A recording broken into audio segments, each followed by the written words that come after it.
Hi everyone, it's Adam here. We're going to be going over the appendicular skeleton over the next couple of weeks. Specifically for this video, we're going over your pectoral girdle and your upper limbs. So here and here we have your clavicle. If we move to the posterior portion of the body, you can see this very unique shape being your scapula. Turn this back around. Now going down your arm from proximal near your shoulder to distal toward your hand, we have your humerus,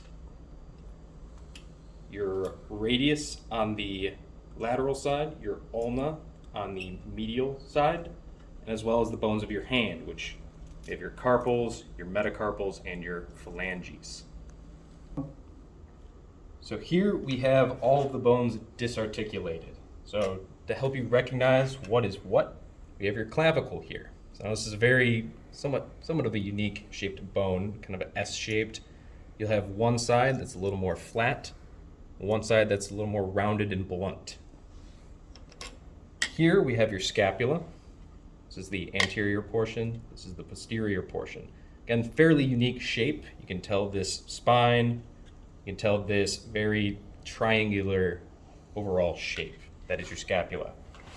Now, moving toward the upper limb, we have your humerus. It's going to be identified as, you can see this very distinct head right here. By going down the shaft, we have these two features here. We'll go over those in another video, but these are anterior. If you rotate the bone over to the posterior portion, we have this fossa right here, and that needs to be posterior. It'll help you decide the bone. Now, this right here is an articulated ulna and radius. Now, always remember that the radius is on the lateral side in anatomical position. It's going to be with your thumb.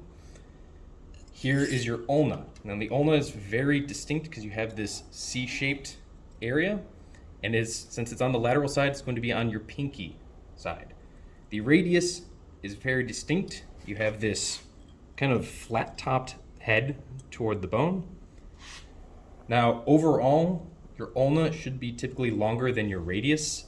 When we have the disarticulated bones, these look a little bit different because they might not be from the same specimen. But again, if you pick up your radius, you have that flat head.